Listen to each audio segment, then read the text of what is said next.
Thank you. Good evening to members and guests here in the council chamber and to members of the committee and members of the public watching on YouTube. Welcome to the second meeting of the Recovery from the Pandemic Scrutiny panel, which is focusing on training support provision. The agenda for this meeting is on the Ealing Council website. So if as a member of the public, you Google Ealing Democracy, you'll be able to navigate to it from there. This is a hybrid meeting. In order for it to be quorate, there need to be at least 3 members of the committee present physically, and I can see that's the case. Turning to the agenda, we begin with item 1, apologies for absence. So we have apologies from Councillor Young, but he's being substituted by Councillor Conti. Apologies from the new co-optee, Mr. Denver Dias, due to a family bereavement. We've got apologies from Councillor Anand for lateness only, who will be coming later.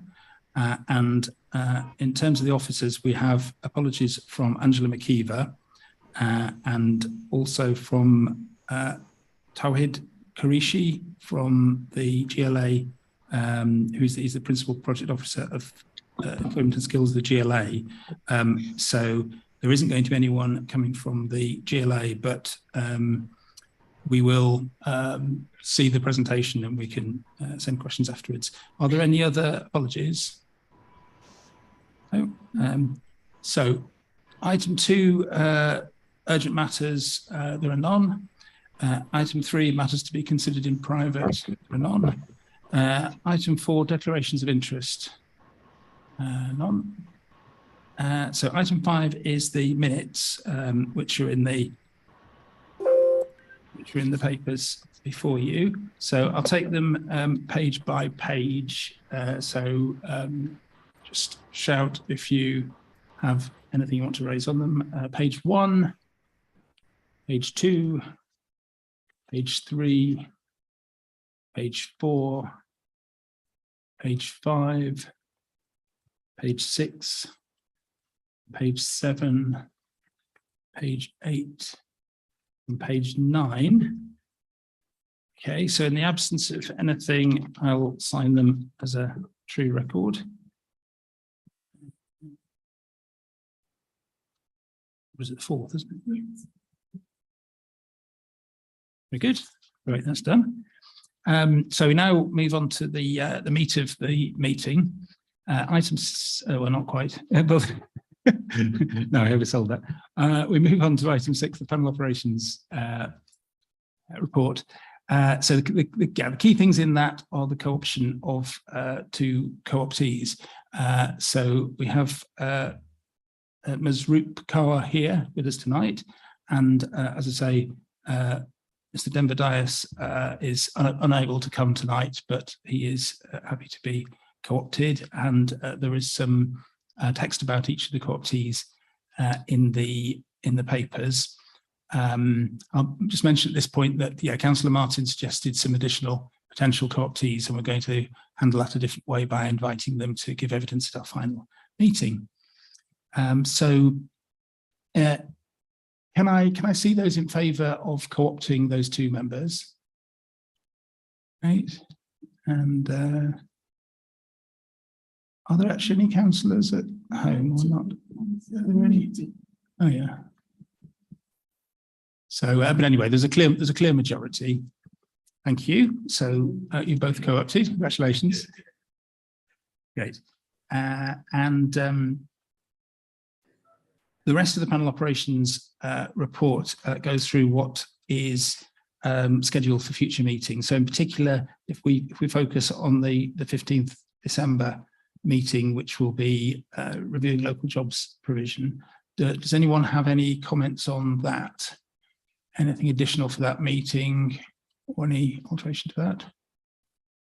Okay, so we just note that, don't we? Yeah, great, good. So now we're moving on to the real meat. I missed an item out when I said to earlier on.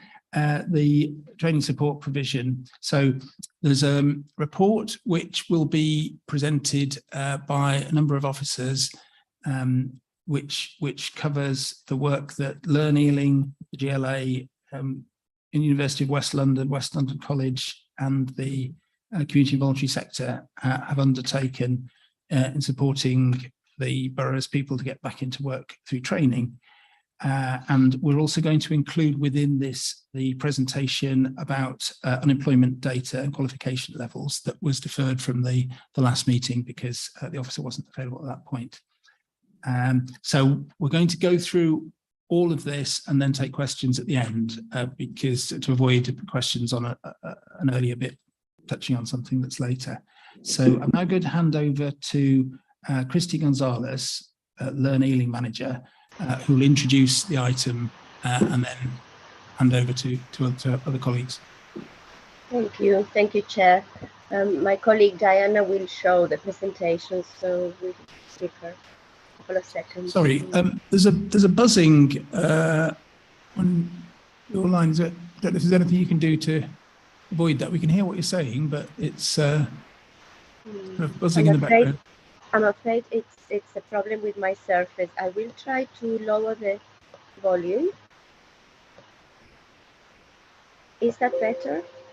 It didn't make any difference. I mean, we can hear what you're saying, so I guess if there's not, if there's nothing simple to do, then I just we'll go with it. Okay, sorry to interrupt. No, I'm afraid it's something to do with my machine. Apologies. Okay, no problem. Thank you. Sorry.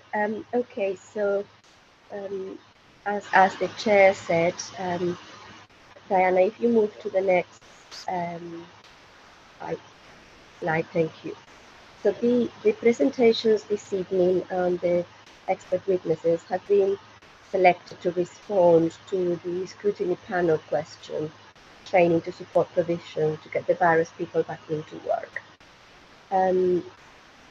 Diana will set the context in terms of data referring to unemployment and the lower level qualifications that many Ealing residents have. But just to bring it together, we know that Ealing is one of the boroughs most impacted by the pandemic, particularly with the temporary closure of Heathrow Airport, etc. We also know that one of the groups that was most impacted was the 50 plus.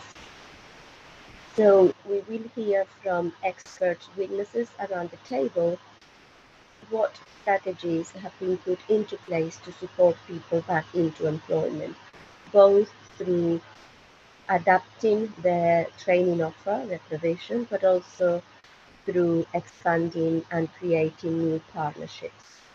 So if I may, I would like to introduce the expert witnesses. So as the chair pointed out earlier, my colleague Diana will present the data which will set into context the need for the interventions.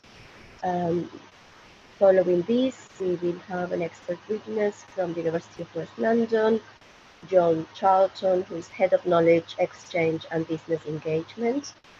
West London College will have David Warnes, the Principal, Strategy Planning and Communications, and Daljit James, Director of Business Development and Partnerships. Excuse me. Representing the Ealing and Hounslow Community and Voluntary Sector, we have Ian Elliott, who is Funding and Group Development Manager. And last, Ealing Council Adult Learning, or also known as Learn Ealing. I will do a brief introduction, and my colleagues Una Crotty-Joyce and Liliana Cholak, who are Curriculum and Quality Managers for accredited and community learning provision, will present the rest of the slides. And further to that, there will be an opportunity for discussions and questions. So we are aiming to be ready for discussions and questions around 8. I also wanted to bring to your attention the fact that since the GLA are not able to be here with us live this evening, they provided us with a pre-recorded presentation and a set of slides. The advice was for the panel to watch the presentation beforehand, and if there are any questions for the GLA, we will take those, and they are very happy to come back and provide answers. So if that's favorable, then we can move on to the data review on employment and qualifications. Great, yes, please. Lovely, thank you. So Diana, over to you, please.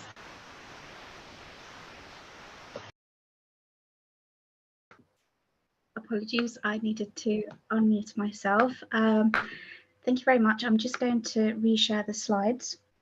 Please let me know when you can see them. Yes, we can. Thank you, Diana. Thank you. So today I'm going to present unemployment and qualifications data, just to set the context, as Christy mentioned. So my name is Diana Skwarczowska. I'm the Employment Learning and Skills Partnerships and Performance Officer for Ealing Council. So to kick off the data slides, we are going to look at Ealing's unemployment data. So unemployment rates for Ealing was 7.1% as of March 2022, and this is 1.7% higher than London, which is 5% for, and 3% higher than Great Britain. And Ealing's unemployment rate is actually the highest in West London, followed by Barnet, which is 7.0%, and Brent at 6.1%. And during the pandemic, Ealing's unemployment rates continued to fluctuate, with peak rate of 7.6% in June 2021. The current unemployment rate is still higher than pre-pandemic levels, so we are still at a much higher unemployment rate than we were prior to the pandemic. Now, looking at all age Ealing alternative claimant count numbers, alternative claimant count is a measure of unemployment data in the borough, and these are the numbers that are taken from Stat Explore. And this is just an overview on where we were just before the pandemic in February 2022, where we were in May 2022, and then followed by May 2021 and May 2022. So as you can see, right before the pandemic, Ealing had 9,269 residents on alternative claimant count. Then the figures rose to 20,853 in May 2020 and continued to rise to May 2021. So the peak for Ealing was 21,655 in May 2021.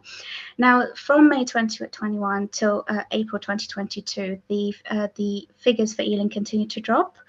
And the provisional figures for May 2022 show that we have 14,214 residents on unemployment benefits, and this shows a 1% increase from the previous month. We are likely to see the updated numbers in the coming months to see whether the provisional number has changed. Now looking at all age Ealing alternative claimant count numbers over time. So we're looking at May 2021 through to May 2022. And as I said in the previous slide, the numbers continue to drop until April 2022, with a slight increase of around 200 claimants between April and May, which is a 1% rise. Now looking at all age alternative claimant count breakdown by West London boroughs. Again, the data is from May 2022, and these are the provisional numbers. Ealing has the highest number of alternative claimant count claimants, second highest number in West London boroughs, followed by Brent. In terms of percentages, again, in terms of the rates, looking at alternative claimant count numbers, we are at 6.46%. This is the second highest in West London, again followed by Brent. Now moving on to qualification levels in Ealing. Ealing has a higher proportion of NVQ level 4 and above qualifications, which is at 65% compared to London, which is much lower, 59%, and Great Britain, which is 43.6%. This is also the second highest rate in West London after Hammersmith and Fulham at 74.4%. On the other hand, 7.3% of our residents have no qualifications and 7.5% have other qualifications. And this will be a barrier to employment, as other qualifications can mean that the resident studied abroad, and sometimes their qualifications have not been converted to UK's level structured or level down, which, as I said, could be a barrier to employment. And having no qualifications could put residents in a challenging position to apply for jobs or apprenticeship opportunities, as employer favour residents who have maths and English qualifications at a minimum requirement for their roles. Now looking at qualifications aged 16 to 64, and this is the data from December 2021. This is just an overview of the rates, the percentages that I've shown in the previous slide, and also the actual numbers. So as you can see, 148,300 residents have NVQ level 4 and above. Now looking at other qualifications, that's 16,900, and no qualifications, that's 16,400. So we're looking at just over 32,000 residents with other or no qualifications in the borough. And this is just the short presentation from me on the data for Ealing on unemployment and qualifications. Thank you very much. Many thanks, Diana. If I may invite John from University of West London, and Diana will continue to show the slides. Thank you very much, Diana, for sharing the slides. I'll just wait for those to come up.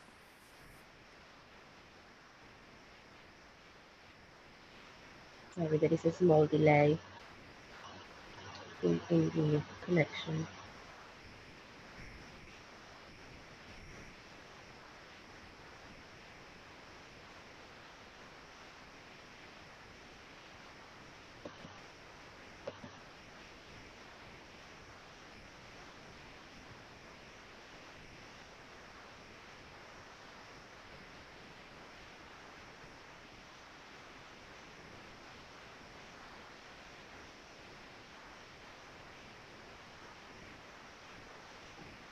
Is it worth stopping sharing and starting sharing again? Yes, Diana, I don't know if she's okay.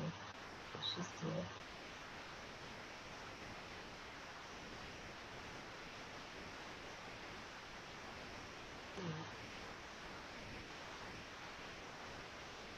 Do you want me to try?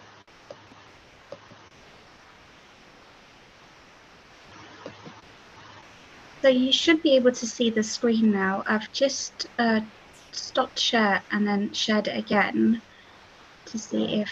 There is a slight delay. Try again.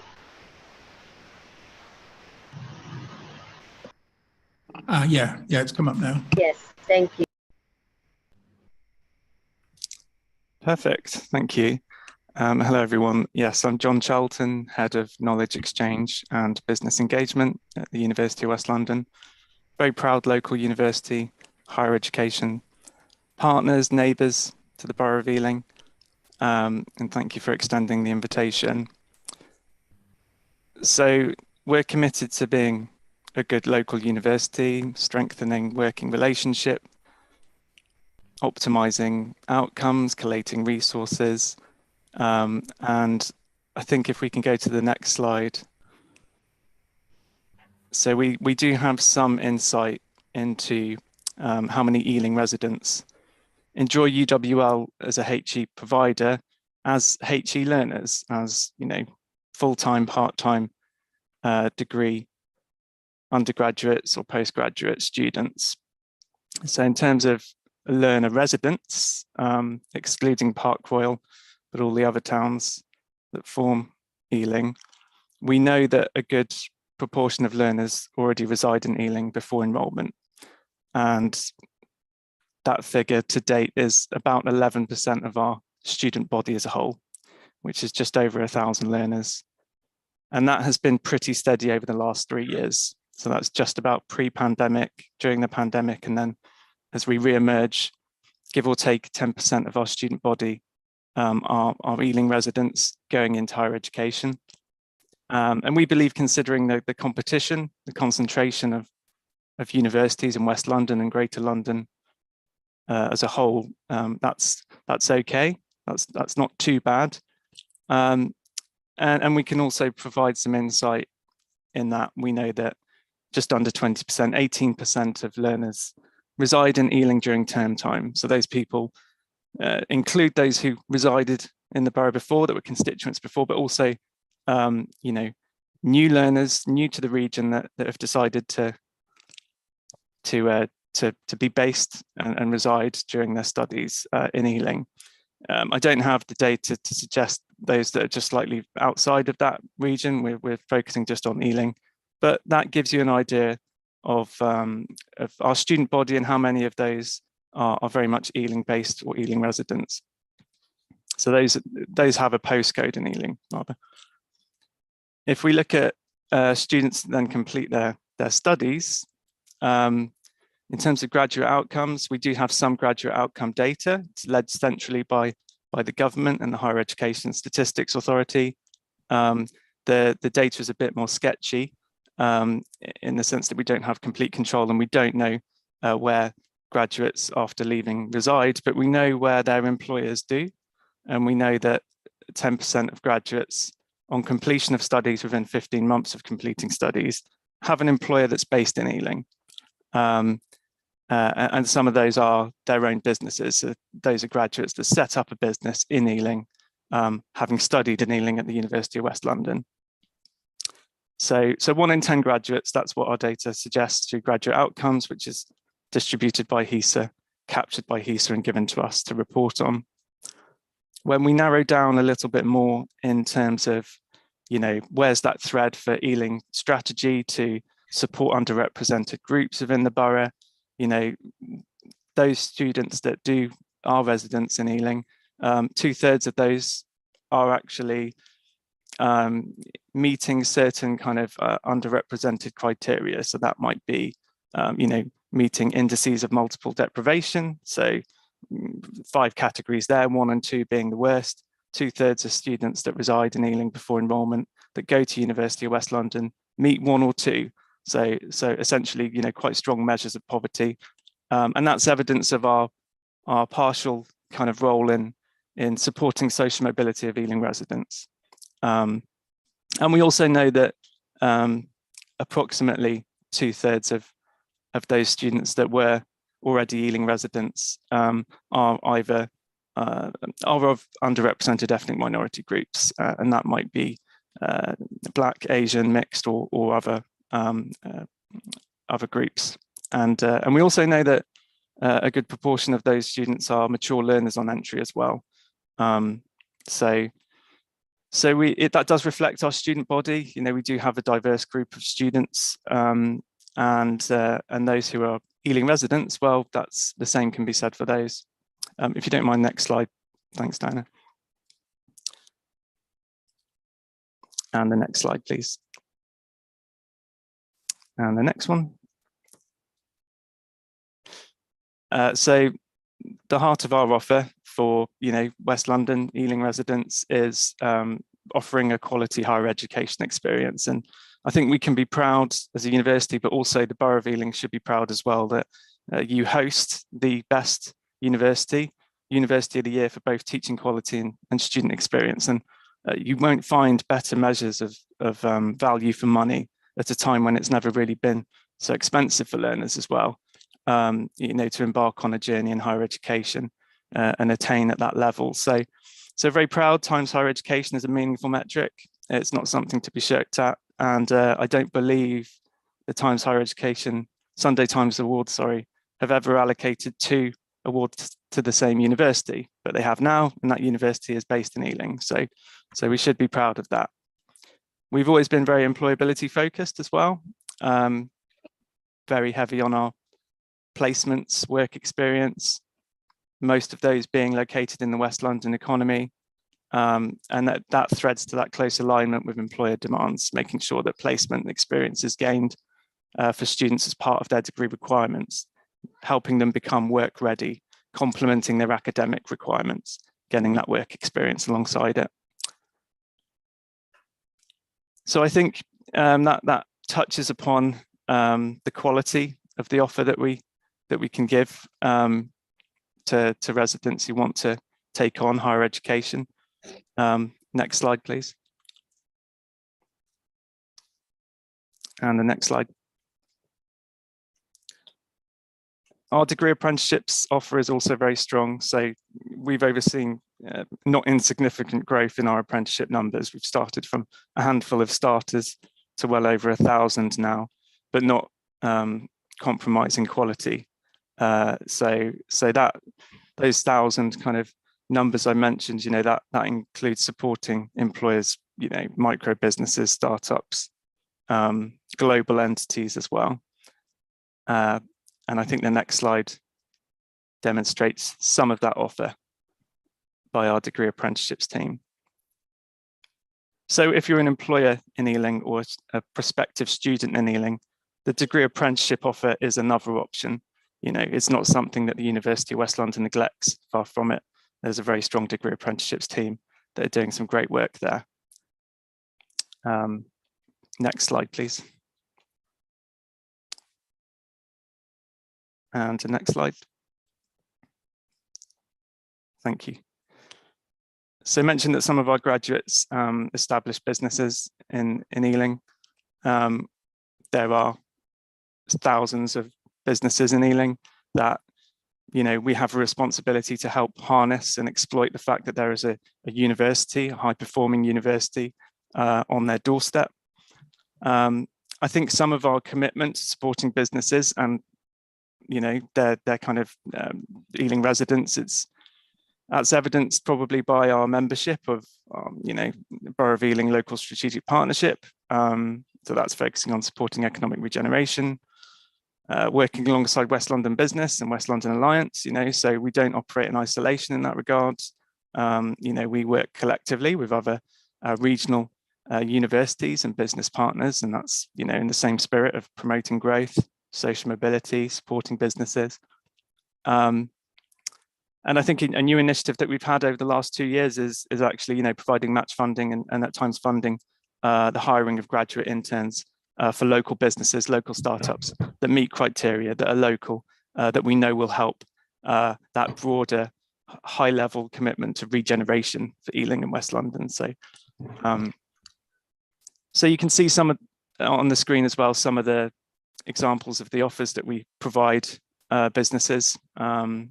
And I think there's something for every size there. The most recent ones, business scale-up toolkits, supporting pre-startups. If Ealing residents have an idea, we have an incubation hub, an enterprise hub, and that can allow Ealing residents with the right idea to potentially tap into, meeting people who have the means to fund and further support with expertise and insight their business ideas, and that can bring growth to Ealing as well. And the Ealing Business Expo next year, that will be hosted on campus, but it won't just be hosted. There'll be meaningful participation of the university and the expertise that we have and the facilities that we have, and we'll be working hard to make sure that businesses and attendees and Ealing residents can enjoy what we offer and make sure that we're not really in isolation. The doors are open in that sense. So degree apprenticeships, business support, higher education degree offer, and also short courses as well. Applied project management, that's one example. Executive education, there's examples there. So I think I'm running out of time, but if I do have a minute on the next slide after this one. If we just go on to the last slide, please. Thank you. I think we are one of the greener universities in the country. As a local university partner, this means we're helping make Ealing greener. That's evidenced recently by securing just over £5 million from the public sector decarbonisation scheme. And what that's led to is us being one of only about half a dozen universities that have been able to implement very high-tech, high-spec equipment that allows us to kind of install ground pumps and actually make us very, very green. And those achievements that you see there, some of those are based on the awarding of that funding. The success story that you see there, it's something that we should be proud of, and hopefully we're helping rather than hindering Ealing's broader commitment to being green and sustainable. And we've obviously most recently made that commitment to be net zero by 2030, and we've put some meaningful steps in our implementation plan to make that happen, and some great work there by our facilities team to do that as well. So I know that goes slightly out of scope of what we're talking about, but hopefully that gives you an idea of our offer at UWL. Thank you.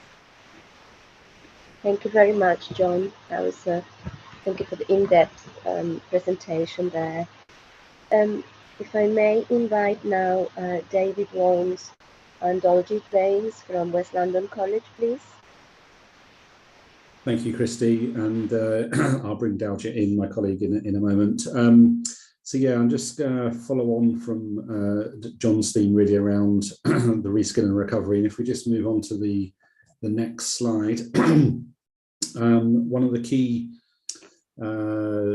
things that John mentioned as well in terms of the collaboration and the work we do in partnership, and I think that's really driven everything we do around our strategy on reskilling and recovery, particularly the ELIN's plan for good jobs, but also the skills roadmap for London that the GLA put out last year. They've both informed our own strategy and our own thinking around this, and the programs that we develop both for young people and for adults have been very much aligned to those two strategies in particular. We've also used the Skills Builder Network and the essential skills within that framework, and it's a national framework that many employers in West London, including Heathrow and other large employers, are using as a framework to support individuals into work. So if you move to the next slide. So as I say, this is very much a partnership approach, and we have worked with the local authorities that we have campuses in. So we have campuses in Hammersmith, Brent, and of course in Ealing, and have worked with the local authority and Work Ealing on many strands of the offer that we're about to talk about and look at today.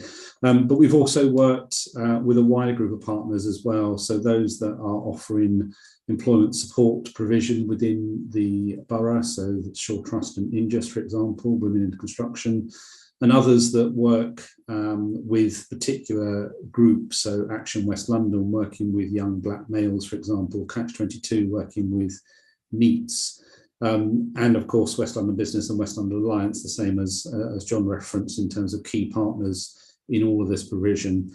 And of course, the JCP and the DWP being an integral part of the work we do with our adult learners. Next slide. So we have, the college has learners from 16 through to adults. So we divided our programme up into programmes for young people, which is sort of 16 to 24 age group, and then programmes for adults. And I'll hand over to Daljit to just talk about the programmes for young people. Thank you, David. Hope everyone can hear me clearly. Thank you. Yeah, so as David mentioned, we do have a range of support and programs to help young people within the Ealing community.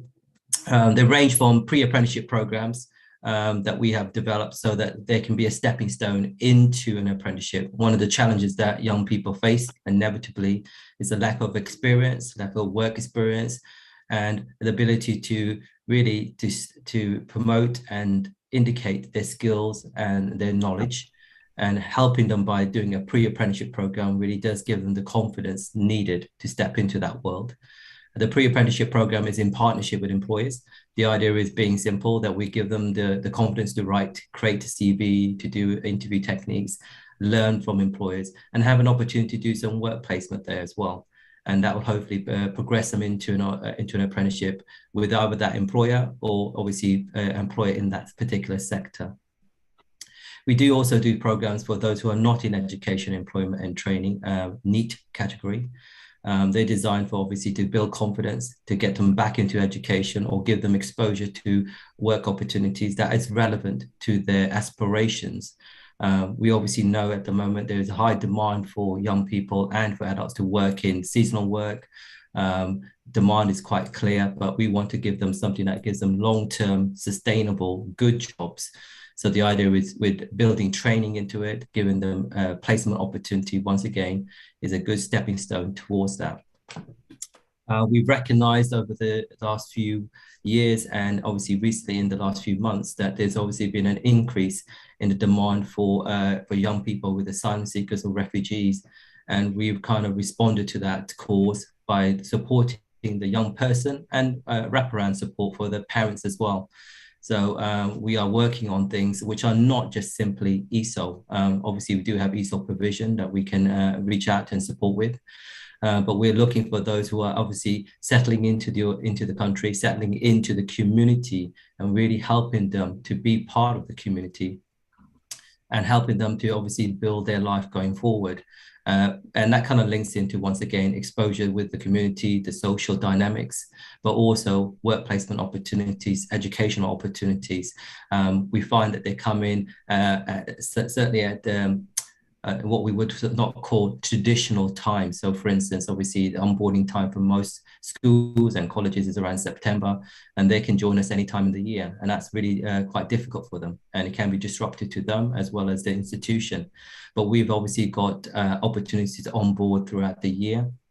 We try to make that experience a more engaged, so there's induction in it, so they feel that they are part of the organization and not just added into a classroom and sitting at the back. That's quite important.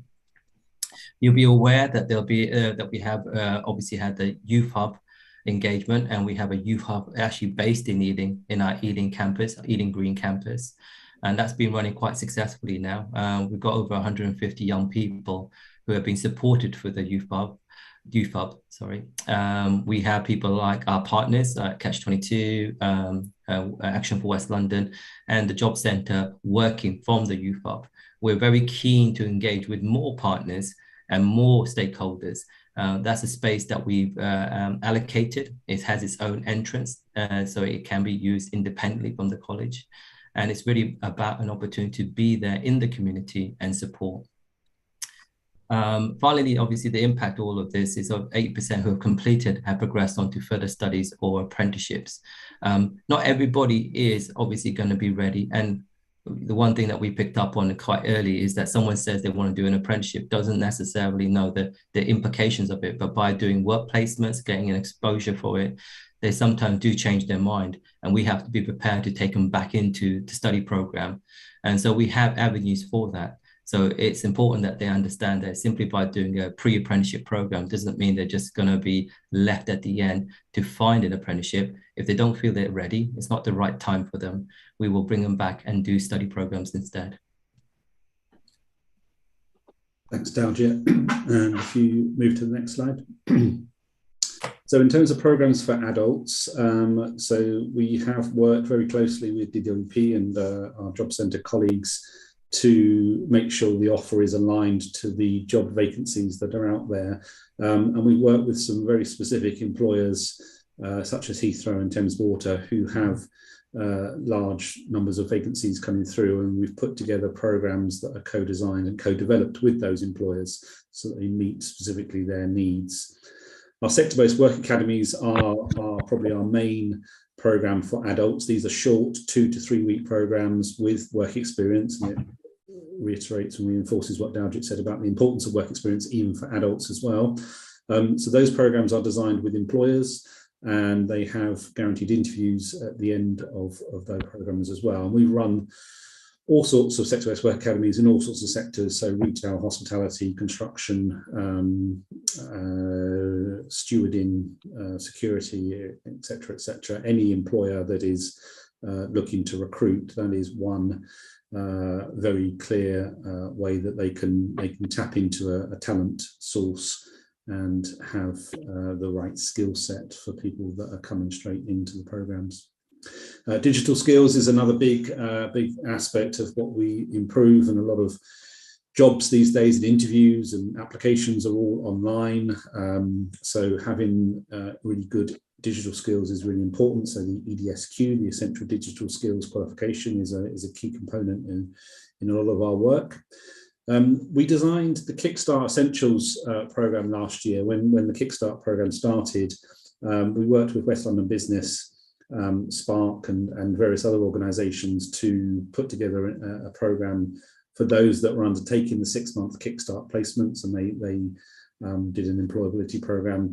The purpose of that was to ensure that they sustained their jobs following on from Kickstart. And the work we did with Thames Water in particular, 90% of those that started the Kickstart scheme actually progressed into a full-time job at Thames Water. So that was very pleasing to see that success of that. Heathrow, I've mentioned already, the essential skills. That's about recruiting to all sorts of jobs that they have available at the airport. As with John, we are also looking very closely at sort of carbon literacy and making sure that Ealing residents have a really good skill set around green skills. And I'll talk more about that in a moment. And then Multiply is a GLA funded program to improve maths and financial literacy. And it sort of runs alongside our ESOL programs, which improves the language skills. But this is focused on maths, and I know we're working with Christy and others within the council to align our offers to make sure that we're reaching all the residents that we need to reach. Those programs are very successful. We've had 66 residents from Ealing that have participated in the swaps recently. 78% of those have gone on now to jobs or further training, mostly with the employers that were associated with that particular swap. The Women in Construction programme is very popular. It's always oversubscribed. We're just recruiting for another cohort now, starting in October, and that has some really good success rates of progressing people into very secure employment within the construction sector.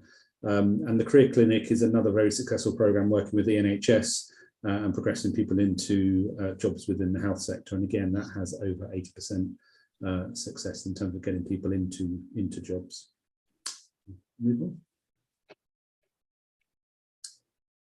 In terms of our programmes for adults, one of the things that we are very conscious of and were very conscious of following the pandemic was the impact on people's mental health and well-being. So all of our programs continue to have a mindset and well-being element threaded through them, so that we're not just focusing on developing those practical skills around interviews and CVs, but we're also developing people's mindsets and getting people confident to re-enter the job market, to make sure that they can sustain that employment and any potential barriers they might have. We then work with Ingis and Shore Trust and other specialist providers to refer them on to specialist support.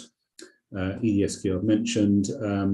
The ESOL and the Level Up program. The Level Up is the program that Daljit mentioned around the asylum seekers, and it gives them that ability to join the program at any point during the year, and we have that for young people and for adults as well.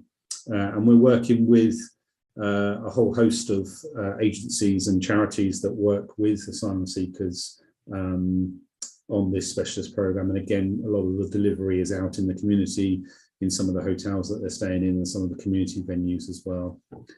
We are a member of Ealing Citizens, and we are actively promoting some of the advocacy work that they are doing around London Living Wage in particular, and many of our students have been involved in local authority events around championing that particular cause.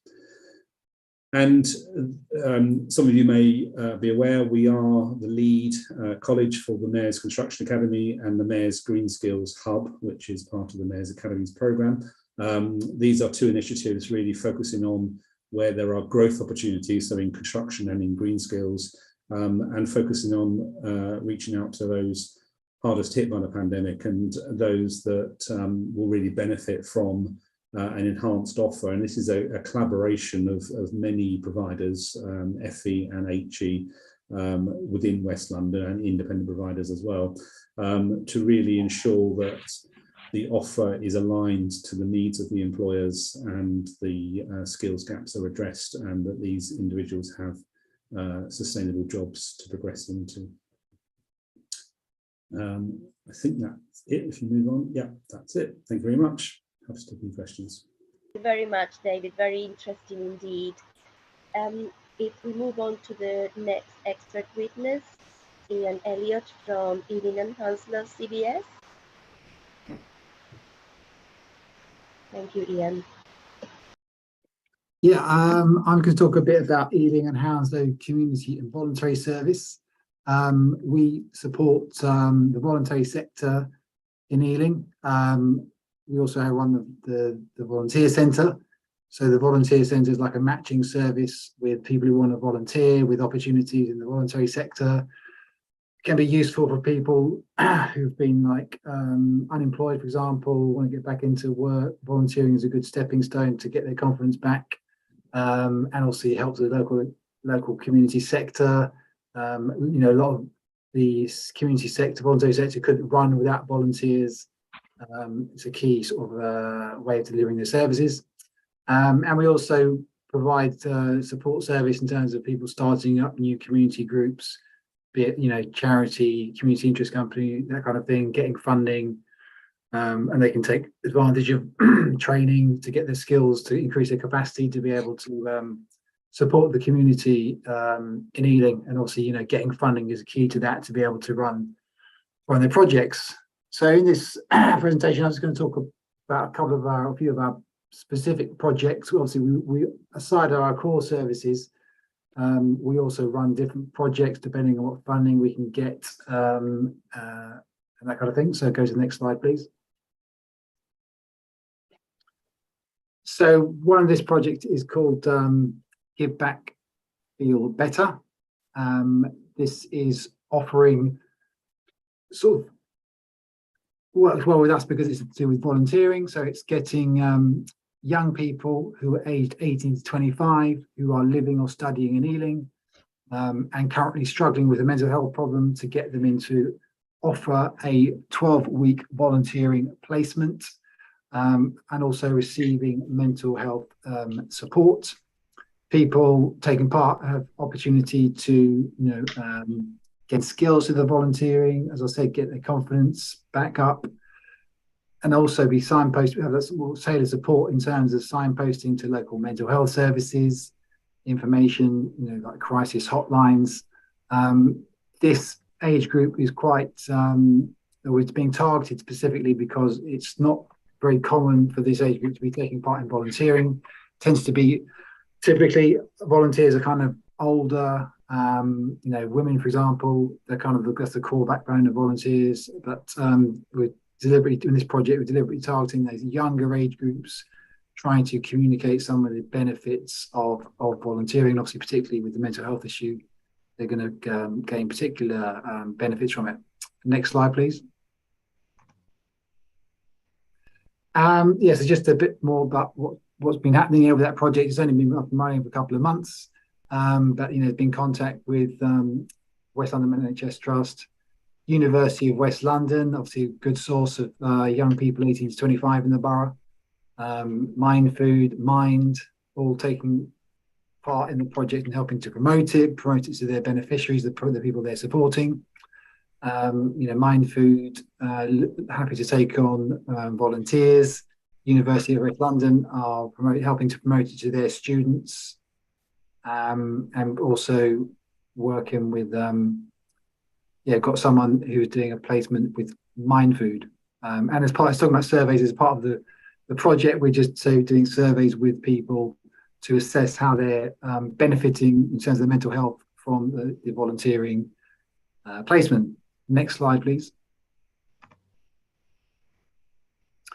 Another project we've got currently running, again, only recently started a couple of months ago, is called Reclaim IT. And this is basically, we've got some surface devices, kind of like small laptops, which the Ealing Council is no longer using, so looking to get rid of them. So as part of this, we're using the ones that work to give them a second life, effectively, to offer them to individuals deemed vulnerable who meet the qualification criteria, and don't have, you know, for example, a device at home, don't have any access to a way to access the internet at home.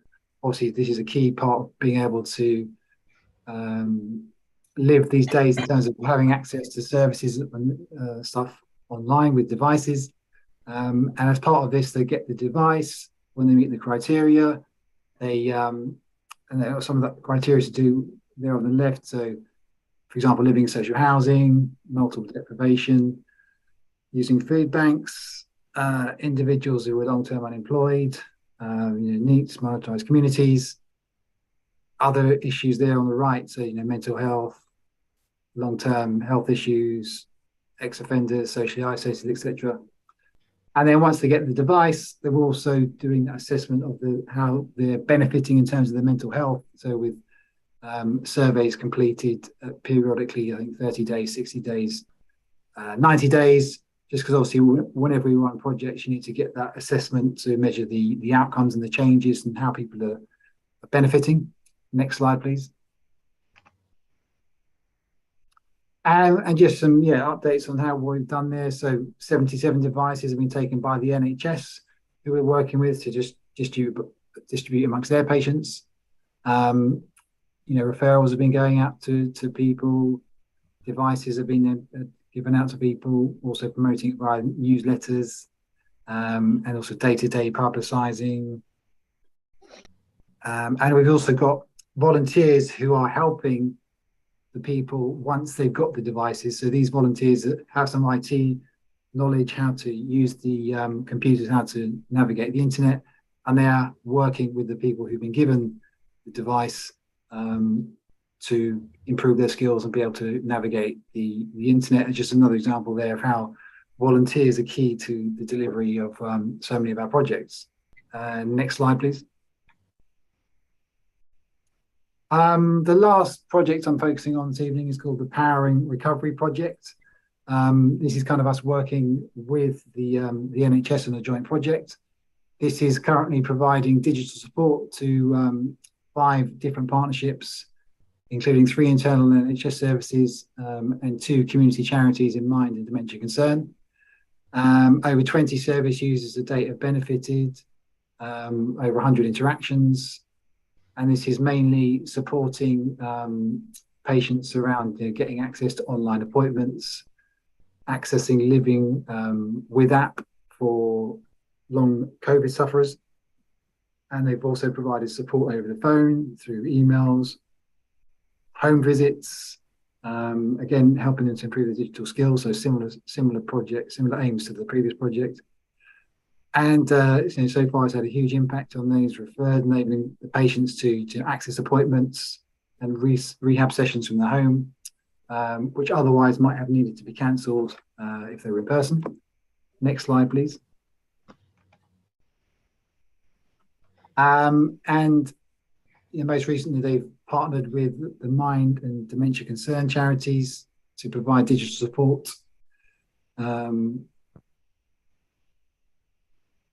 As I said, several service users have been able to access this digital support to get their support they require.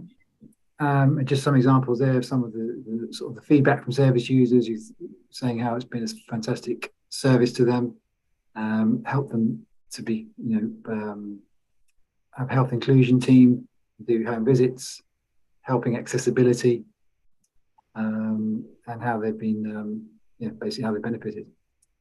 I think, that's the end of my presentation. Thank you very much. Thank you, Ian. That was really interesting indeed. So it's the turn for Learn Ealing now. And Diana, if you wouldn't mind, I'll take the first couple of slides and my colleagues will do the next. So Learn Ealing is part of Employment Learning and Skills within the Council, the adult learning provider. So as such, we have been tasked with the manifesto target of delivering 12,000 new qualifications and training program graduations for people looking to upskill. And this target is for the current manifesto period from 2022 to 26. In addition to that, we work very closely with our colleagues in Work Ealing and other council services and indeed external partners to support the creation of jobs and apprenticeships. We are guided by the London Mayor Adult Education Roadmap objectives, which are to create an empowered and locally relevant adult education system, to ensure that this is the impact is recognized, and particularly to make sure that residents have better access not only to education, but all the wraparound support that adult creative learning provides. So in order to meet these targets and demands, we concentrated on 3 key strategies. So we have expanded our partnerships, and both Liliana and Una will talk a little bit more about that. We have delivered and continue to deliver more bespoke, innovative and high quality provision, working very closely with partners, trying to design provision that will meet the needs of their clients. And we have put in a bit to the GLA to increase the funding available to ELIN residents. So if I may go to the next slide, please, Diana. This is just a representation of the breadth of our offer and examples of the partners we work with. We deliver courses both online and classroom-based, and the map here shows where we are delivering courses currently. So very much across the whole borough, particularly tapping into the areas of deprivation such as North Hall, South Hall and Acton. We work, as David once mentioned earlier, we have working together with the college and the NHS to develop a project supporting people into employment in the primary care sector in ELIN. We work with colleagues around the table, the university, ELIN and Hounslow CDS, etc., to create pathways opportunities. So to be able to engage the hard to reach groups, provide the foundation learning, provide, as I said earlier, the wraparound support, and then be able to progress people either to further education at the college or the university, but also into employment, volunteering opportunities and placements. I will now pass on to my colleague Liliana, who I believe will be talking to the next slide. Thank you, Diana.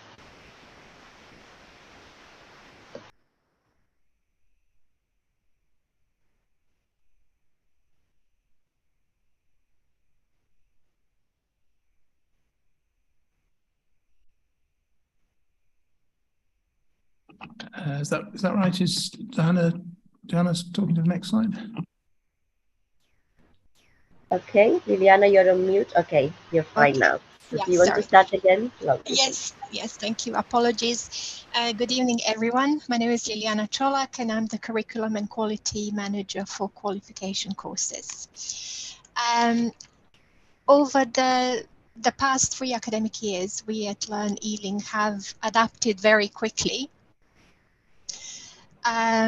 to various modes of teaching to suit our residents, and we've strategically adapted and aligned ourselves with the current council's 4-year plan in terms of our education and training offer, and in particular with the strategic objective of creating good jobs.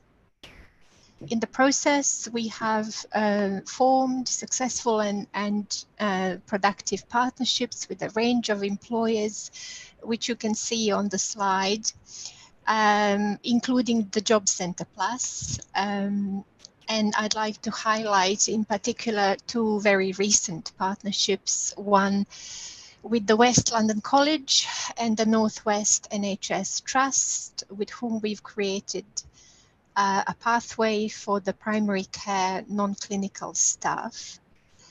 And having heard from John and Daljit and David and Ian, it's great to hear, that actually we are doing some very similar work and working with partners, and I'm sure we all have things to offer which are unique to us, but we're also looking forward to further partnerships. The second partner I'd like to highlight is Lloyd's Pharmacy, with whom we are currently working with in order to reskill their workforce, which is quite large.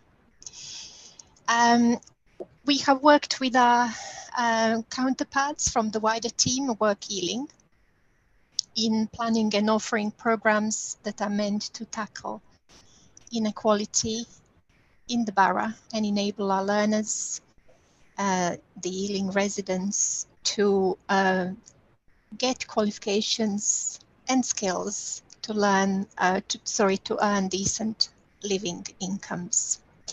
You can see from the current slide that we've had significant increases in the number of learners over the years since the pre-pandemic stage of 18-19 until the last but very recent academic year 21-22, and also a significant increase on our programs of unemployed learners. You can see the increase was 25% in respect to the previous year, which have been the result of good quality teaching, information, advice and guidance, and excellent pastoral care. I will pass you on now to my colleague Una Crotty-Joyce, and the next slide, please. Good evening, everybody. I'm Una, and I'm the Curriculum and Quality Manager for Community Learning. I'm going to talk a little bit about what work we've done about fighting inequality. So the first bit was about extending the family learning provision. We've done that through collaboration and partnership working to create a locally relevant offer which supports the GLA roadmap. As lockdown has eased and centres have reopened, we have been able to establish partner venues for delivery of our courses, which extends our reach. And that means we now have partners in across Ealing in Southall, Acton and Northholt, supporting hard-to-reach communities. As a result, parents, and particularly women and their children, have access to provision that builds and supports the skills they need for work and life. And for example, our planned offer of family ESOL within children's centres is responsive to local language needs of users. If parents have no English skills, it will act as a barrier. As a result, those classes bring parents together from different communities and support social integration and build confidence.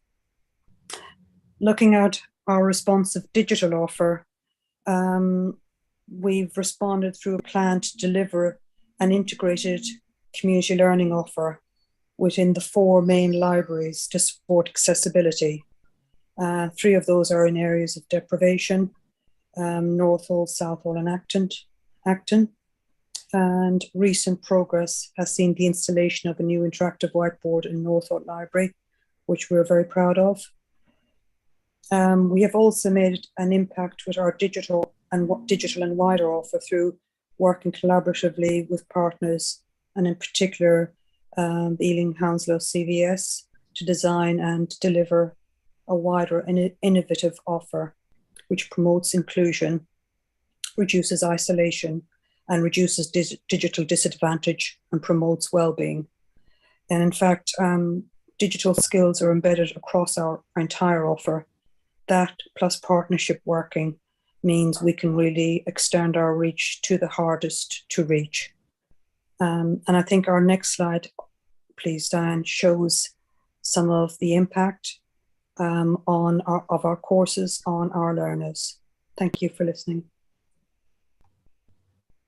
Thank you very much, Una, and thank you very much to all the presenters and chairs. So we are ready to move on to the discussion part of the session. Thank you.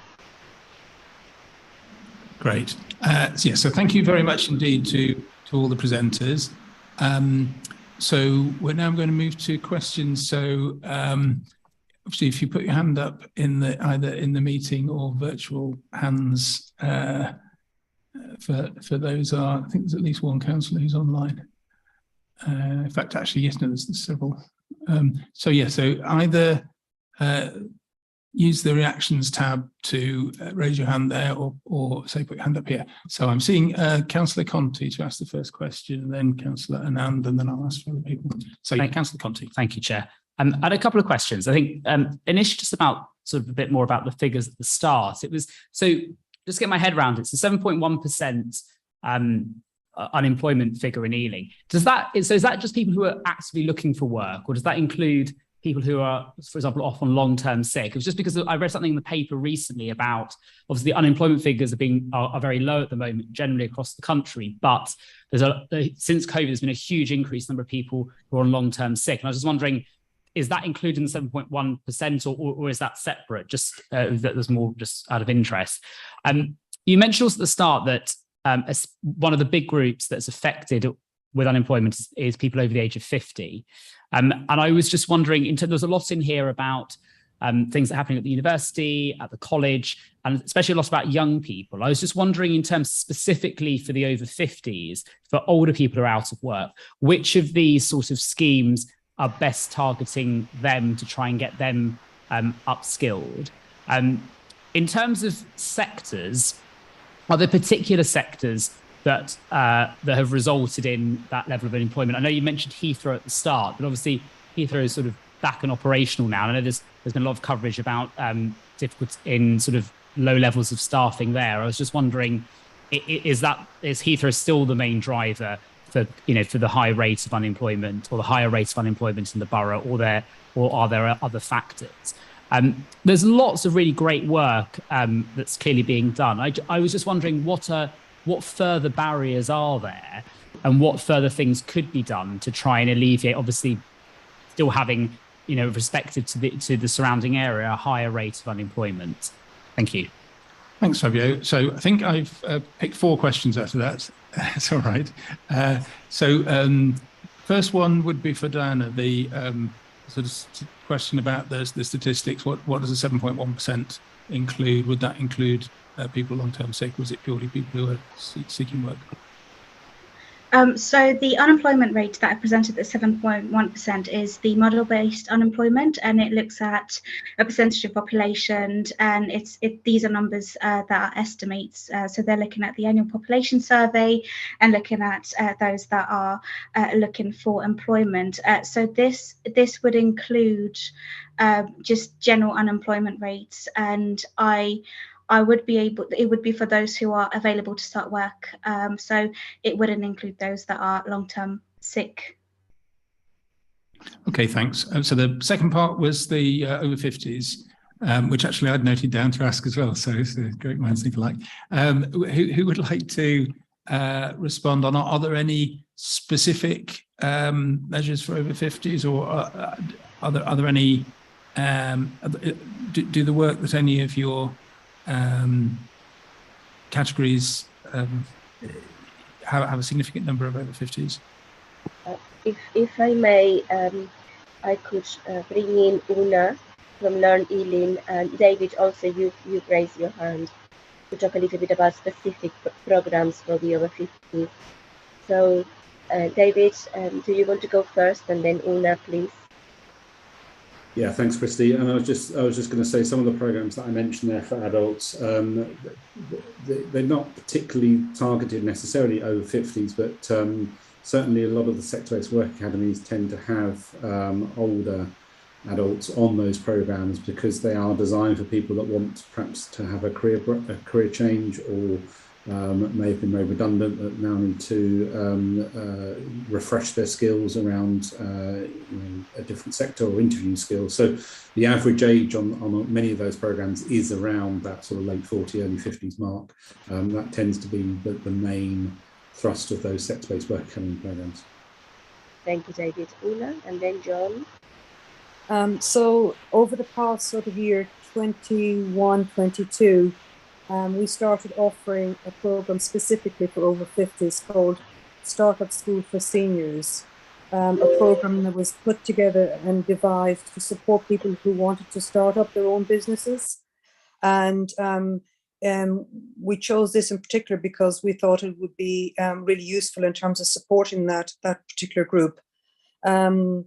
to date, we've run 3 cohorts in the 21-22 academic year, which run from sort of September 21 through to July 22.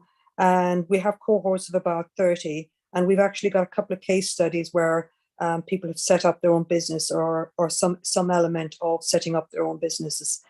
So it's a really useful program which runs a sort of series of workshops, how to set up your business, the finance sort of side of it, how to market it, making sort of links across your networks, etc. Thank you, Una. John? Yeah, thank you. Just regarding Fabio's question.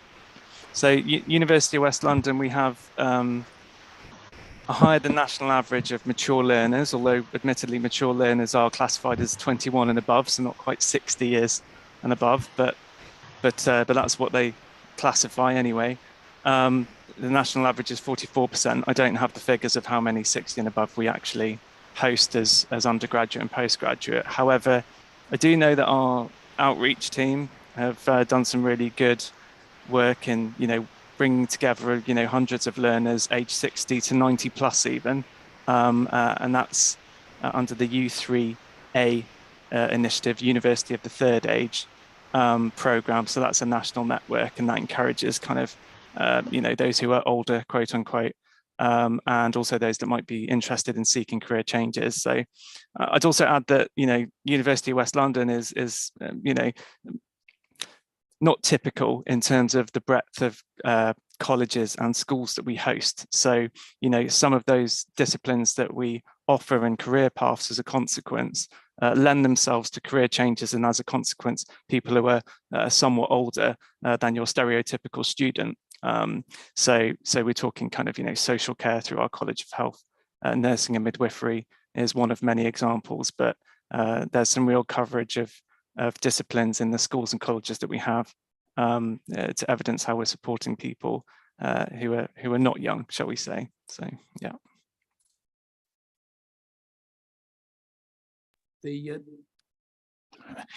So the next section you asked was about particular sectors, wasn't it?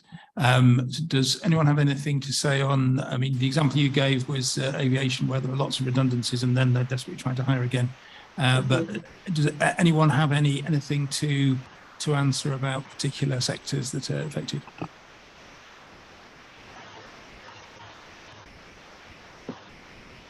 Well, we know that there are 6 growth sectors, or 5, that have been identified as avenues for employment as a result of the pandemic.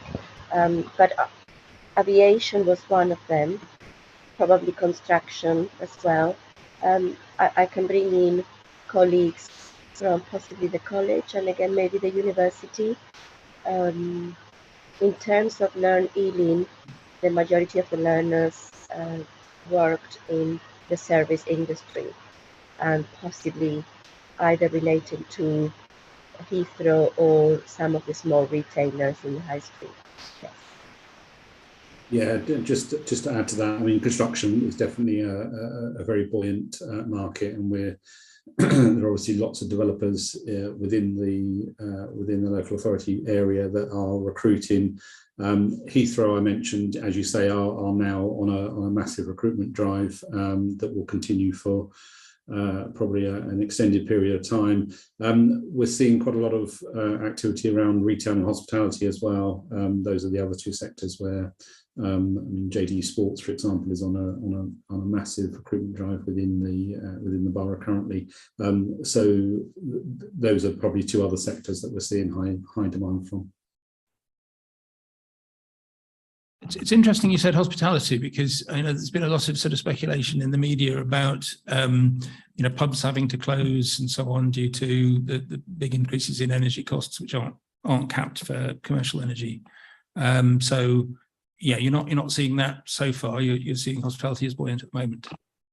Yeah, the problem we're seeing with hospitality is the lack of individuals that are interested in going into that as a career. I think because of the volatility of that market and perhaps in some cases the low wages, high working hours, unsociable hours as well. So it's actually quite difficult to encourage people into that sector. But certainly from the employer's point of view, they are still, recruiting and are reporting shortages in those sectors. Great. And then the final bit. The final bit of Fabio was question was about what further barriers there are to people moving back into employment that might be able to be addressed beyond what you're providing currently. Any responses? Did that summarize that bit? Yeah. So are there any responses to that? Yeah, see John. Yeah. Yeah, it might be worth mentioning that the University of West London have made efforts to lobby for changes in legislation to make it easier for workers to kind of, deploy their right to work in order to get hired and have that contract of employment. So we've recently worked with the Better Hiring Institute, and we were the only university to be a partner with some very large employers nationally.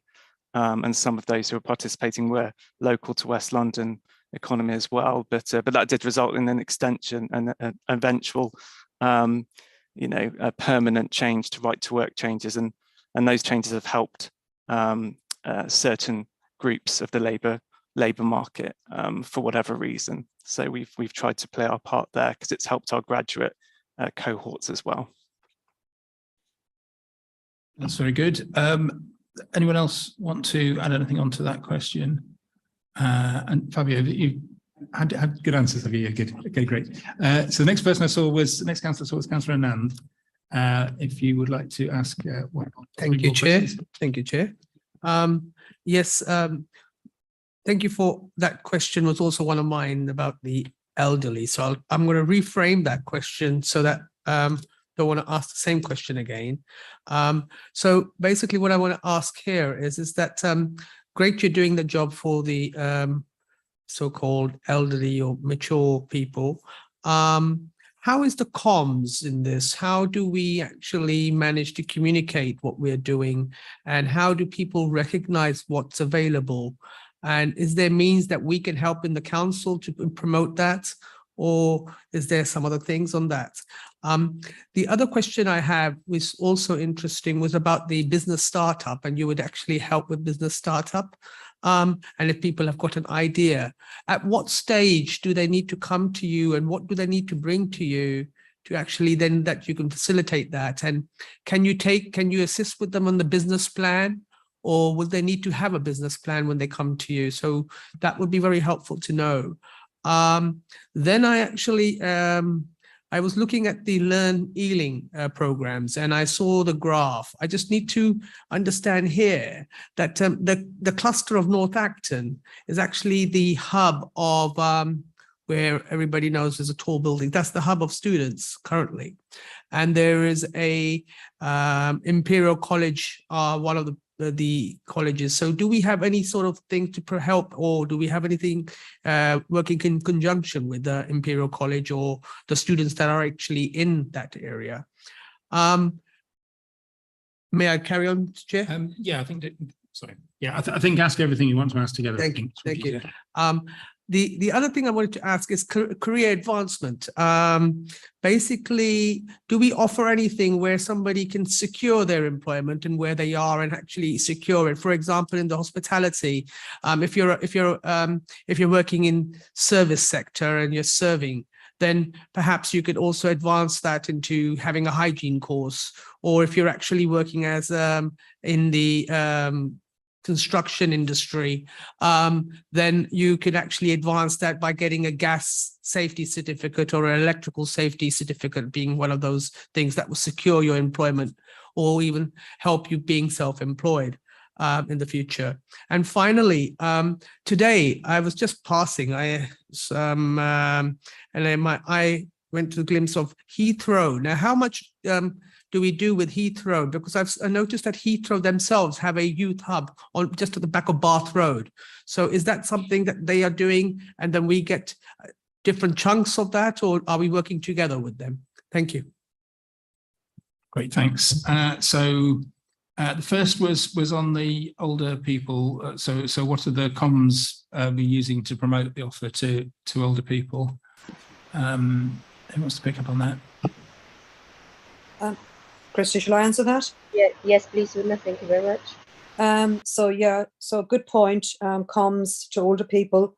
So what I'd say linked to that would be the work we're doing to support a digital disadvantage and supporting people to sort of, first of all, maybe improve their digital skills so they can access more sort of a variety of comms. So that's one bit. So if it's digital disadvantage and people really aren't able to access things, we'll provide the digital skills, whether people need to pick up the phone or just leaflets, so old style. So taking them along so that they can actually are supported to access our programs. And with all of our provision, the idea being that we can actually progress people so that they can actually go on to the next, to improve their skills and advance their career. So hopefully that sort of answers some of that question. Because then I wanted to go on to the, shall I go on to the startup school and the business bit? Mm-hmm. Yes, please. Yeah. So for that, yes, we've got, people can come with a business plan. And the idea being that once they're on that program, they will get support and advice about what scrutiny of their business plan, so that their idea will be developed and perhaps tested. And within the program as well, they'll have bits around, how to develop sort of finance for it, what sort of finance sort of plan you need to sort of support your business. Or else if you come with just a general business idea, we've now got a new program where you can actually sort of filter through until you're ready to take the next step and actually really push ahead and prepare your own sort of business. So there's sort of 2 stages of that course now. Okay, and just wondered, John, did you want to add anything about that kind of business incubation side of things? Yeah, so our Westmont Enterprise Hub is an incubator for startups. Now, if a resident has an idea, you don't necessarily have to put together a business plan. We actually do sessions on how to develop a business plan, differences between business plans, business cases, funding locations, similar to what's just been described. More technical sessions like, IP commercialization routes, just IP awareness, protecting your idea, your creation. But if you come with an idea, you can contact Westmont Hub if you're from within the West London region, and we can listen in to what your idea is, go through some basic questions and potentially put you through an innovation sprint, which works through your idea and gives you some further points to consider if needed. But if the idea is ripe, then there'll be a more formal meeting to potentially incubate your pre-startup, become a startup, hopefully, and help introduce you to people who are interested in funding fresh companies and fresh ideas. So that is another option if you have an idea there.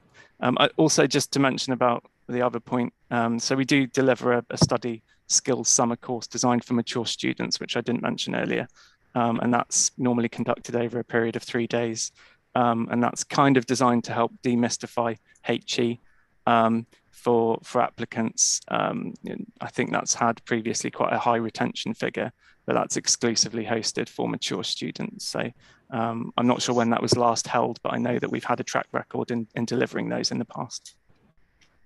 Okay, thank you. And the next question was specifically relating to Learn Ealing, wasn't it? So Liliana, did you want to comment on that one?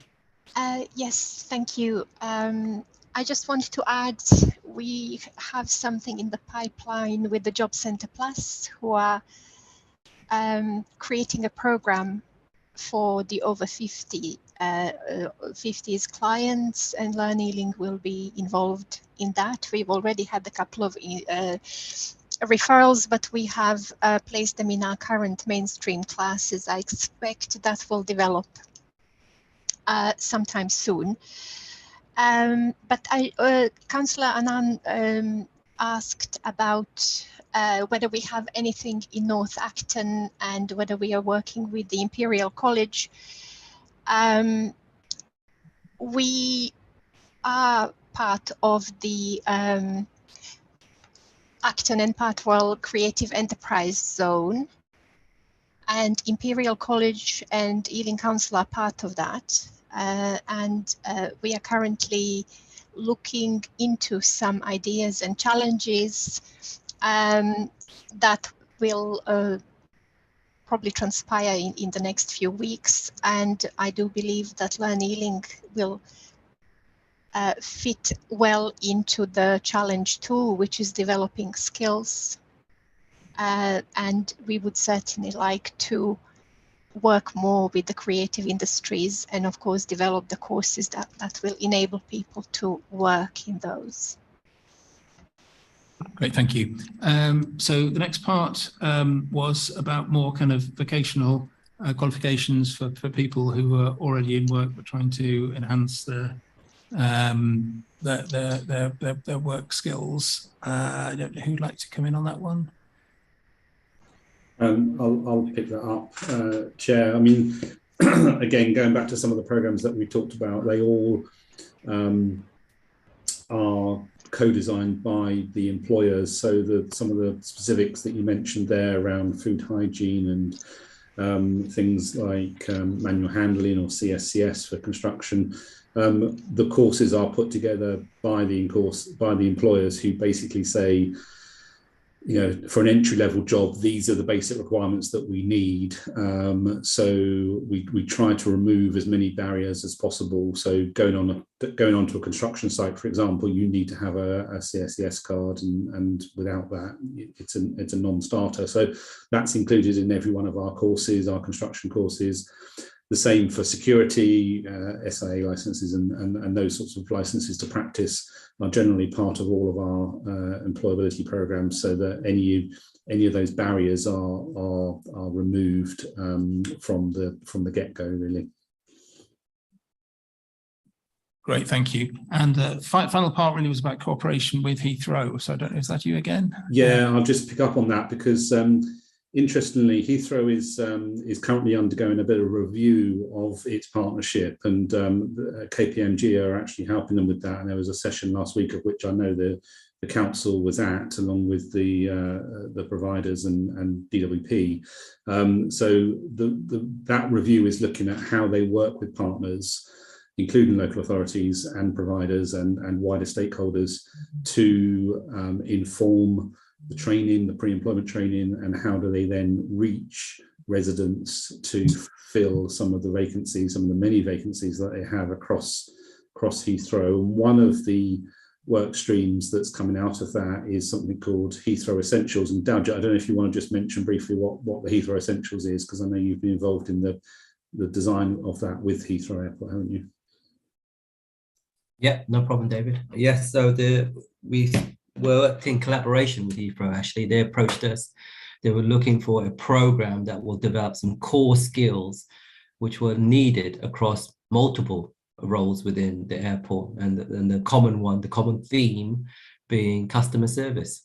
And that's one of the themes that came out from every employer in their supply chain, whether it's hospitality, construction, from security, baggage handling, passenger assistance, support, customer service, check-in. So we worked on a program that was bespoke. It talked about employability skills. It talked about, obviously, customer service units that they recognized that were embedded into the program.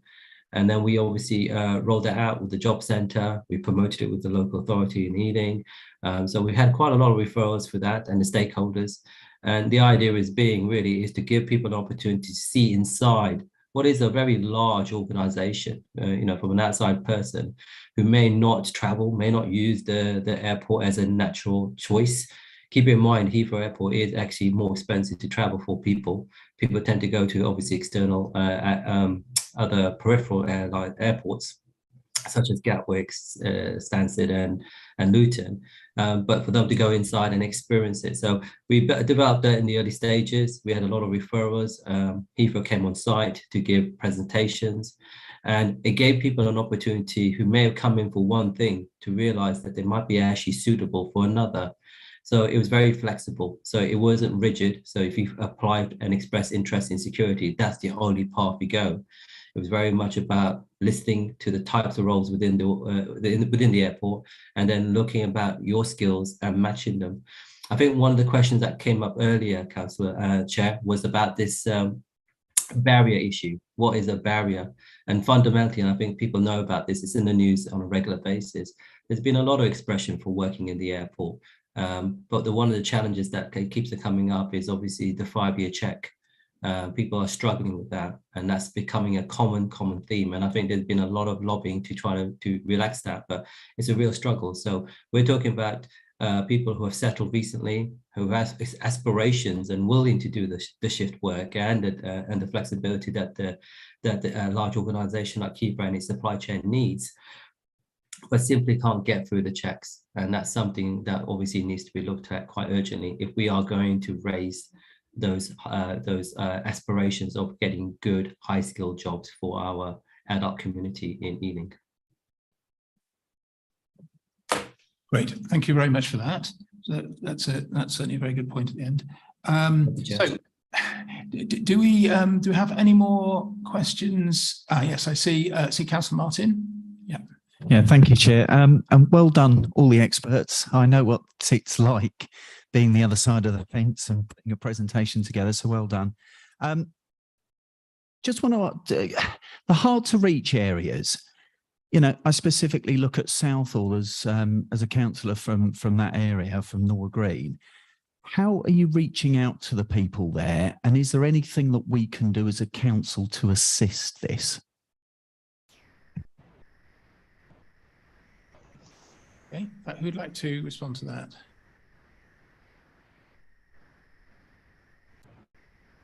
Liliana and John. Yes. I can, from the experience of Learn Ealing, we have quite a few courses there, mainly ESOL, English as a second language, English for speakers of other languages. I had a very interesting and productive day last Friday, where we assessed a group of women called Voice of Women at the South Hall Town Hall. There were about 20 of them, so we got them set up for ESOL classes, we got them set up for digital classes. There will also be some singing, because most of these women are of Indian or of Indian origin, and I think Una will be providing that. And there's also need for yoga, because we need to take care of people's minds and well-being as well as their skills, as we said previously. So that is just one example how, you know, through talking to people, we can actually discover that there is a lot of need, and that we need to have enough in terms of supply, and also to respond quickly, because these women, it took a lot of courage just to get there, to be assessed, to to create their emails, etc., etc. So that is just one example of what we are doing in Southall. Can I just say as well, just further to that, Councillor Martin, our sort of what's worked very well in the past pre-COVID, and coming out from COVID as things have opened up, is that partnership working with schools and community centres, so you can really extend the reach. And in the past, family learning has really thrived very well in that way. So we've got schools and venues, and we can use those venues to start delivering, which then has an impact on the ground. So people can obviously develop their skills and, eventually sort of progress on. So that's one way. Liliana's obviously given examples, also using things like the local library. We've also run programs in the Gurdwara, sort of things like first aid courses, and that's sort of for voluntary organizations there. So that sort of thing, and just building on that, and so perhaps where you can help and support us would be it's just promoting our offer and sort of just perhaps encouraging people to sort of be interested in working in partnership, perhaps, if that makes sense. Great. And Daljit has his hand up. Thank you, Chair. I just wanted to say that obviously as West London College, we are investing heavily in Southall. We are in the development of the construction site and the green hub, which I think David made reference to earlier, and that will hopefully be opening up in March 2023.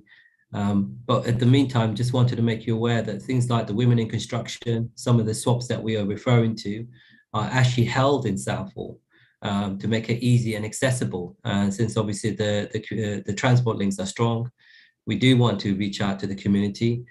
We do get obviously open days and so forth, but I will just kind of echo the voice of Una there regarding promotion and awareness.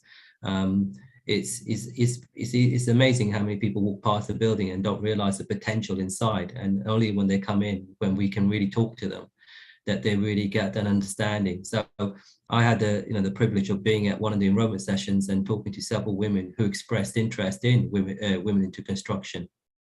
They are from the local community. They see the building sites and the development around them, and they want to be part of it. And they see there's an opportunity for them to do so. And it doesn't require language as a strength or any skill in education or qualifications. It's the passion. They said, can I do it with painting and decorating? Can I set up a company? And I think they can. And I encourage them to go on to the Women into Construction kind of model. What I think we can do collectively and really support is, as you say, raise the awareness, but as a collaborative organizations together help that person through that journey by us introducing to Women into Construction, getting experience of the sector, getting an opportunity to try that self-development of a organization and maybe try to do a startup that Una was making reference to, and really investing in their belief and their aspirations, because they have no fear. They really don't. These are communities which are willing to work hard. They just need an opportunity, and that's the barrier, is they don't understand the logistics, the bureaucracy, and why is people stopping me from doing what I want to do.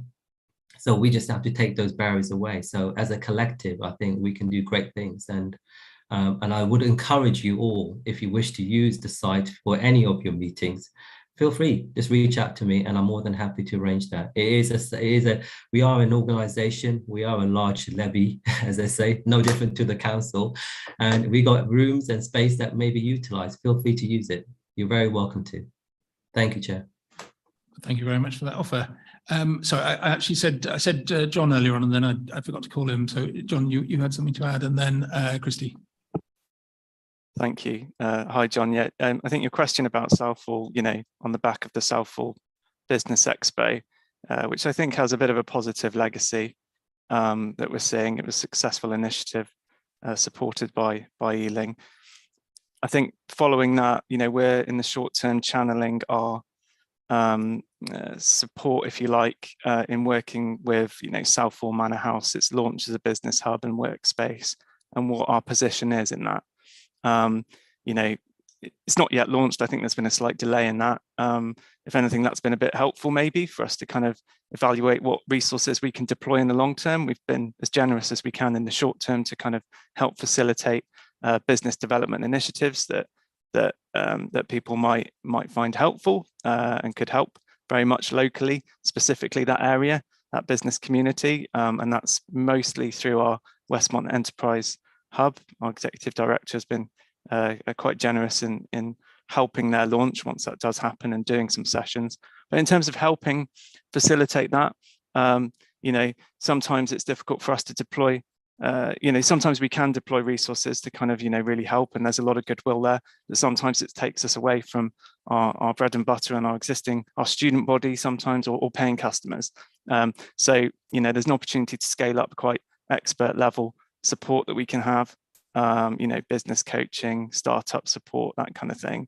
But I think maybe we could have a conversation at a high level with the council on how we could scale that up in places where it might be a need, like Southall. So, but yeah, we want to channel our efforts to supporting the launch of the Southall Manor House, and that business hub and workspace will be really interesting to see how that goes in the next year or so. Thanks. Thank you. And Christy, please.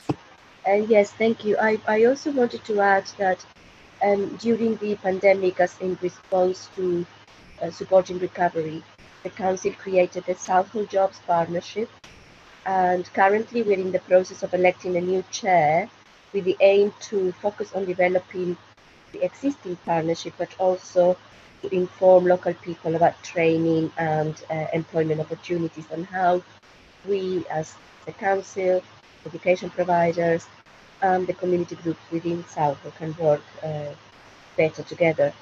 So John already referred to the Southall Expo, and thank you, Daljit, for the offer to use the building to have a presence there. I completely agree. I think it is about making it easy for people to access, to understand how it works, and just to give them an opportunity, making it really accessible without having them jump through many hoops.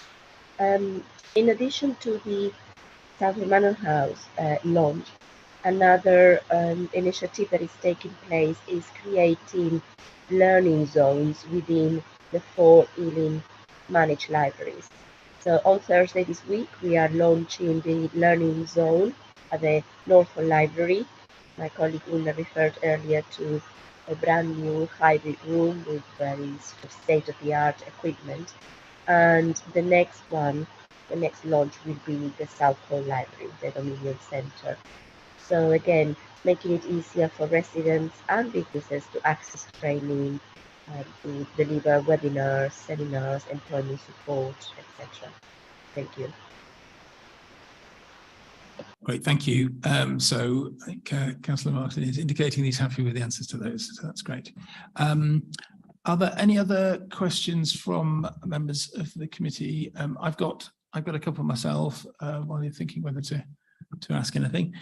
So one for Ian about it's sort of 2 parts really. The two of the schemes that you mentioned, the Give Back Feel Better scheme. I just wondered if you've got any numbers on that of how many people are on it at the moment, and what the barriers are to increasing it, whether there's capacity to increase that.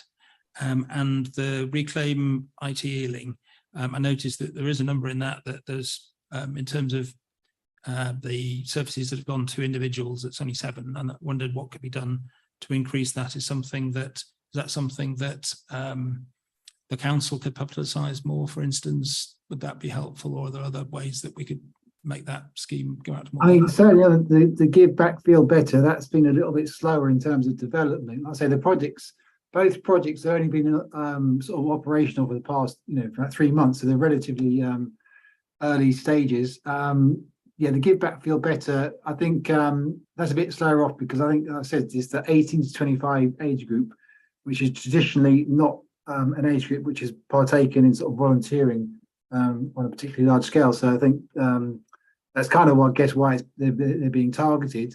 I think the officers working on the projects are looking at more sort of, working with, for example, University of West London, and just trying to work with more groups to try and get those numbers a bit higher. But definitely anyone who can help us in terms of getting more of those younger people with mental health conditions to come forward, and we can give them that support, be very much appreciated. In terms of the Reclaim project, we've had no real problems with that.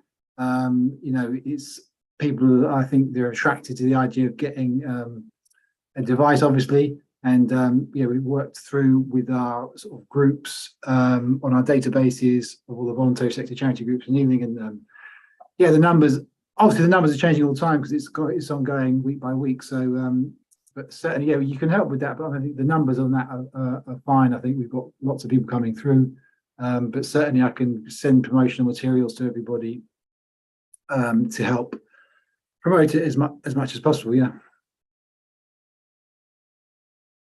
Great, thank you. Now I've got a question from Councillor Nagpal, who's online. Hi. Thank you, Chair. My question was about the University of West London learners. It was mentioned that 11% of University of West London learners are Ealing residents going into higher education. And then it was mentioned that 1 in 10 graduates, so essentially 10%, work in Ealing or start a business in Ealing after completing their studies. What are we doing to encourage Ealing residents to enrol on a course at the University of West London? And what are we doing to encourage them to work in Ealing or start a business in Ealing after they've graduated? And is there anything we can do in addition to what's already being done from the council, or any other suggestions you might have? It was also mentioned that 18% of learners reside in Ealing during term time. So is there any way to encourage the remaining 8% to perhaps take up work in Ealing if they've already been living in Ealing during their education once they've graduated? Thank you. Thank you. Right, so that's for John to answer on those the aspects about the Ealing proportions in those various categories, and what can we do to encourage more people from Ealing to go to the university in the first place, and more to stay on and work there afterwards.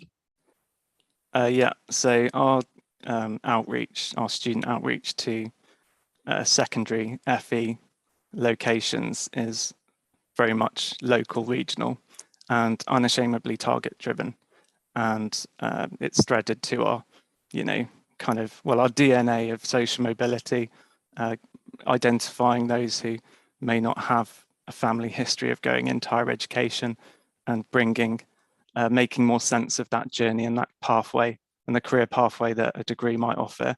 So I don't have any more statistics on hand other than what I've shared.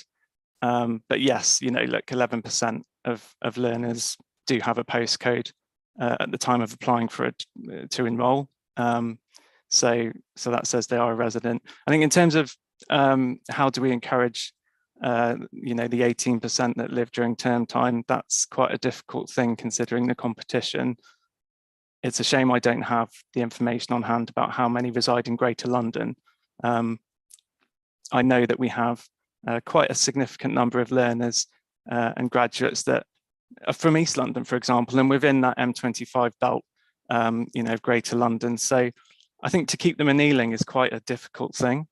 Even with the kind of strength of the regional economy, the richness of West London.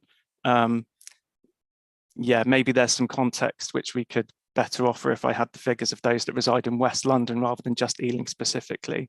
But promoting graduates to kind of set up a job, to remain in the Ealing labour market. All we can do is have as quality career opportunity programs as possible whilst they're here, and have an offer for them as a recent graduate, and include local employers. And I think we do that in a way that some universities don't, if we're going to benchmark. So I mentioned that we have quite a variety in academic schools and colleges.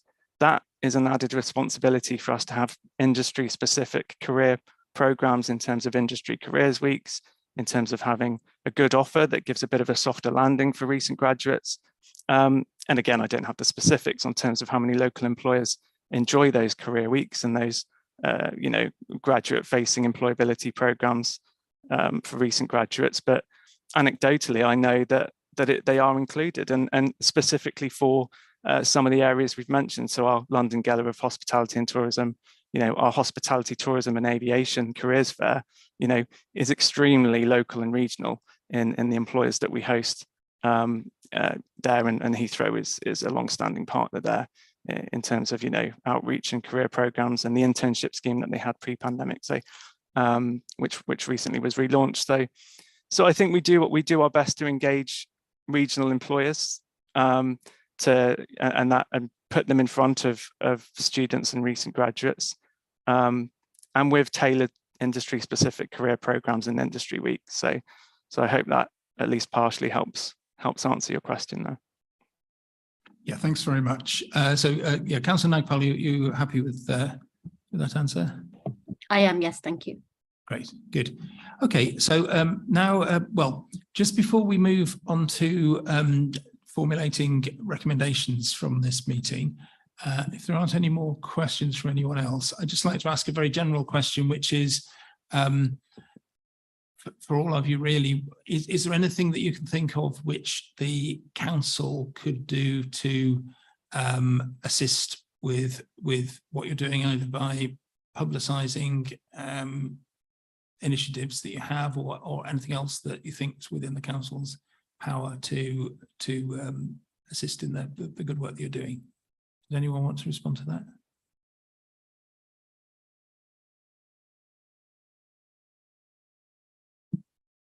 Everyone's deliriously happy with the council. Yes, John. Yeah. Yeah. I think it's worth noting on record that we've enjoyed an increase in communication with the council at various levels, which is proving helpful. And that's across, the Assistant Director for Employment and Skills, Assistant Director for Economic Growth, if I've got the titles right there, and also the most recent Head of Economic Growth and Regeneration as well. And those conversations are helpful, and that regular communication does yield meaningful results in terms of actually partnering on activities, that help our common goals. So if there is an Ealing Business Expo, if there is a Southall Business Expo, being made aware of this and being able to deploy whatever resources we can to enhance that activity for Ealing residents, it starts with a conversation. So I think if there's a continuous cultural improvement in making sure that communication is maintained and increased, then that's a good thing. Great, thank you. Thanks. Anyone else like to add anything on that? No. Okay. So so we're now going to move on to any recommendations that we should be making to Cabinet as a result of this meeting. So, do any members of the committee, so councillors or our co-optee who's here, would any of you like to suggest anything that we ought to be recommending as a result of this particular meeting? As you may recall, we've changed the system so that instead of making all the recommendations at the end of the year, we now make recommendations, or we can make recommendations at individual meetings as well. One thing I picked up on was we could recommend that the Cabinet, the portfolio holder, lobbies the government to relax the 5-year check at Heathrow, because that clearly would have direct benefits for local employment if that could happen. I'm not sure if it's quite enough to be a recommendation. Would it be worth having a recommendation in terms of essentially arising out of what John said in his last answer about sort of noting improved communication between LBE and partners, but making sure that it's sort of continuous. I can't remember what was the phrase that you used, John. It was so it's about making sort of continuing that the sort of continuous good communication with the partners in the education sector. I think it's something that just was to note rather than to recommend, but yeah. Okay, thanks.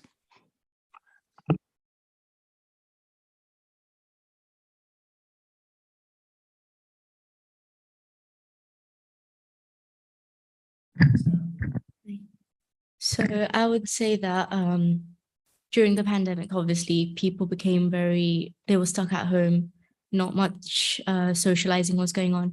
So I think that people are still scared to actually come out of that, and they're actually kind of stuck in a shell. So maybe organizing a social event where everybody can actually come together and provide all this information and encourage people to actually come back into their work lives and continue with employment if they have actually become redundant. So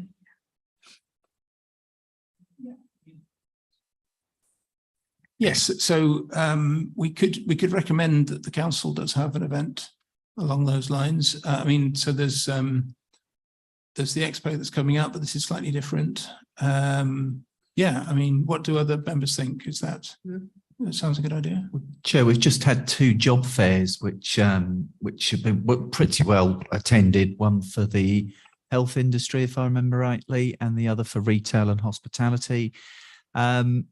I would suggest that we have a communications program in place and potentially look at a month-by-month communications setup so that we can be advertising, I suppose, what jobs are available out there. I know it's being done, but actually have it as a specific sort of program, I suppose is what I'm trying to say. So that there is something there that you know that at least every month there is somewhere for people looking for jobs to know where to go. Yeah, so that's communicating that through the council's mechanisms. Yeah, I mean, I think that's good, and I think we could recommend that. But I think that the specific thing of an event, I mean, do we think that's, should we go with that as a recommendation? I think, yeah, I mean, so that's right, my vice chair is agreeing. I think that can be a separate recommendation in addition, can't it? Yeah, Councillor Conti. So sort of just on from that on terms of communication, I guess, not just about sort of jobs, but also of those training opportunities, especially for the over 50s. So something along the lines of, at points of contact that people have with the council, whether it's with housing, etc., especially with the cohorts that we're talking about, that staff are empowered and know about what these offers are, so that and also for counsellors, because we come across people who, are going through difficult times, etc., approach us and might come to our surgeries to actually say, look, well, actually, I know about these, that these courses and etc. for over 50s are available. So that I guess it's communicating so that both elected members and professional staff in the council who come into contact with these groups are aware of what the offers are, so they can give that information. I think that's very good. Yeah. So for elected members and also for frontline council staff that will be having those conversations. Yeah, I think that's good. I think we've actually got quite a decent set of recommendations. Yeah. Anybody else suggesting? No one's suggesting anything online, are they? No. Okay. I think are we happy to agree those recommendations then? Yes. Agreed. Yeah. Great. Good. Okay. Well. So thank you very much indeed to that was from Councillor Meady. That was just agreeing it, wasn't it? Yes, I think so. Yeah, good, great. So thank you very much indeed to all our expert witnesses for the work you put into the presentations and for presenting them to us and answering all our questions. So thank you very much indeed for that. So we move on to the date of the next meeting, which will be at 7 o'clock on Thursday, 15th of December, and will be here in the council chamber and also a hybrid meeting virtually as well. So thank you very